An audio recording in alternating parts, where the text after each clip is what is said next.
L'unité de Dieu, ce n'est pas que la négation du chitouf, associé, expliqué plus haut. Rappelons que, selon certains décisionnaires, le chitouf est interdit aux enfants de Noach. Proclamer l'unité de Dieu, c'est un tout autre travail, bien plus ardu et élevé que la simple négation du chitouf. Bien sûr, cela comprend aussi la négation du chitouf, mais il s'agit d'un tout autre niveau de croyance. Le peuple juif doit révéler l'unité de Dieu dans tous ses actes, sentiments et réflexions. La négation du chitouf, ce n'est que nier qu'il puisse exister une force autre que Dieu. Mais cela n'entraîne pas une union de l'homme avec Dieu dans tous ses actes en tant que mitzvah, comme expliqué dans le 3e chapitre. La mitzvah permet d'unir le maître qui ordonne avec celui qui exécute l'ordre. Les prophètes nous ont promis que cette proclamation « Écoute Israël, l'Éternel notre Dieu, l'Éternel est un » résonnera dans le monde entier, dans la bouche de tous les êtres humains. L'Éternel qui est notre Dieu, le Dieu d'Israël, pour le moment est destiné à devenir un, l'unique maître du monde, comme il est écrit dans Tsephania, Sophonie, chapitre 3, verset 9. « Alors je changerai vers tous les peuples du monde qui n'auront plus qu'une langue claire pour proclamer tous ensemble le nom de Dieu. » Cela signifie que tous les peuples du monde ne croiront plus en aucune autre divinité et ne prieront plus aucune autre divinité. Et il est écrit dans Zécharia, Zacharie, chapitre 14, verset 9, « En ce jour, Dieu sera un et son nom sera un. Le monde entier reconnaîtra la vérité de Dieu un et reniera le chitouf, car il n'existe rien d'autre en dehors de sa vérité. » 4. L'obligation pour l'enfant de Noach d'accepter le joug divin et d'accomplir ce que Dieu lui ordonne.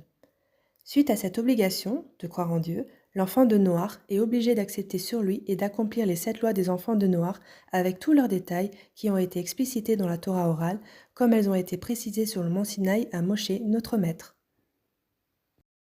5. La crainte de Dieu. Les enfants de Noach ont l'obligation de craindre Dieu, comme il est écrit dans la Torah dans Deutéronome chapitre 10 verset 20, « Tu craindras l'Éternel ton Dieu ». Cela consiste à éveiller dans sa pensée et son cœur la crainte de Dieu, chacun selon ses capacités. Cela consiste à préserver l'honneur de Dieu, ce qu'on appelle la crainte devant la grandeur de Dieu, ainsi qu'une crainte simple de base, ne pas transgresser ses commandements, ce qu'on appelle la crainte du péché. Ce commandement implique une conduite morale, s'habituer à l'humilité, s'efforcer d'acquérir cette qualité. L'homme s'efforcera d'accueillir les autres avec un visage avenant. Si on l'humilie, et à plus forte raison si on lui manque de respect, il ne se mettra pas en colère et ne tiendra pas rigueur afin de s'habituer à être humble.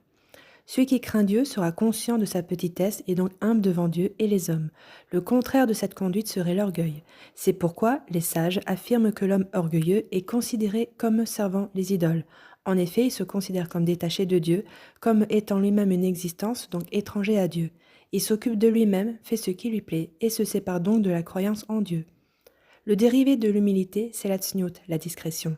Celui qui craint Dieu se conduit avec tsniout dans toutes les circonstances, dans la façon de parler, de s'habiller et surtout dans ses relations avec autrui. La tsniout permet à l'homme d'être conscient de la présence de Dieu, de s'abaisser devant lui comme il est écrit dans Michelet, Proverbe chapitre 22 verset 4. Grâce à l'humilité, il y a la crainte de Dieu.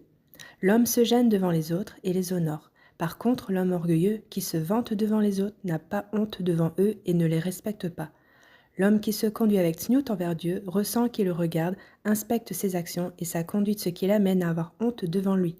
Donc la tsniout le rend humble devant Dieu et l'anime d'une crainte respectueuse. Une des façons d'être tsniout, obligatoire pour qui veut être un chassid, c'est l'habillement. Un homme doit toujours s'habiller de façon digne, convenant à son rang en couvrant son corps comme il convient et ne pas évoluer dans la rue comme un animal qui n'a pas de vêtements. L'animal n'a pas de discernement et ne ressent pas du tout le besoin d'être honoré, mais l'homme créé à l'image de Dieu se doit de faire attention à son honneur. La femme en particulier doit couvrir son corps comme il convient. Si elle ne s'habille pas comme il faut, elle risque de faire trébucher moralement et fauter ceux qui la regardent, voir encore à ce sujet plus loin dans le décret 49. Mais de plus, le manque de tsniout la prive de son honneur et de l'image de Dieu qui rayonne dans chaque être humain. Quiconque se déshonore méprise l'image de Dieu qui est en lui. Il en est de même pour toutes les façons de se conduire de l'être humain. Il doit s'efforcer de se conduire avec tsniout en toutes circonstances, comme le recommande le prophète dans Michée, chapitre 6, verset 8, « Marche avec tsniout avec ton Dieu ». Cela signifie que celui ou celle qui se comporte avec tsniout marche avec Dieu. 6. Amour de Dieu. L'enfant de Noach doit aimer Dieu, comme il est écrit dans la Torah, dans Deutéronome chapitre 6, verset 5, « Tu aimeras l'Éternel ton Dieu de tout ton cœur ». L'homme doit éveiller dans son cœur un amour intense de Dieu. De quelle façon éveiller dans son cœur amour et crainte de Dieu? Il doit réfléchir aux actions et aux créatures extraordinaires du Créateur, qui sont une preuve de son intelligence qui n'a pas de limite, qui n'est en rien comparable à celle de l'être humain. Aussitôt, il aimera et louera Dieu. Il nourrira une grande envie de mieux le connaître, comme le dit le roi David dans Téhélim, Psaume, chapitre 42, verset 3, « Mon âme a soif du Dieu vivant ». Surtout, l'homme réfléchira que Dieu fait vivre le monde à chaque instant et que lui, l'individu, fait partie de cette création merveilleuse. Or, comme l'homme aime sa vie, et sa vie lui est donnée à cet instant même par le Créateur, il en viendra à aimer Dieu car c'est sa vie.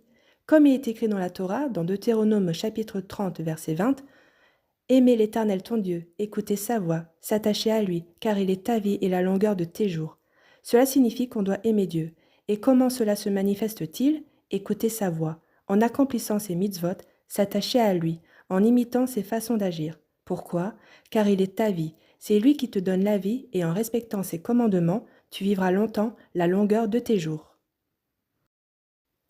Quand l'homme réfléchit à la grandeur et aux merveilleuses créations de Dieu, au fait que la création se perpétue constamment grâce au Créateur, il sera impressionné et craindra ce grand Dieu.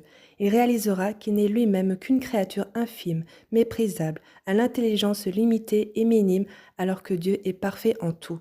C'est ce que dit le roi David dans Téhélim, Psaume chapitre 8, versets 4 et 5. « Quand je considère tes cieux, l'œuvre de tes doigts, la lune et les étoiles que tu as établies, qu'est-ce que l'homme pour que tu t'en souviennes? C'est-à-dire, quand je constate l'immensité de ton œuvre, je me considère comme un homme faible, de peu de valeur, qui ne mérite pas que Dieu se souvienne de lui. Cette obligation d'aimer et craindre Dieu est un must que l'intelligence humaine comprend et qui est logique.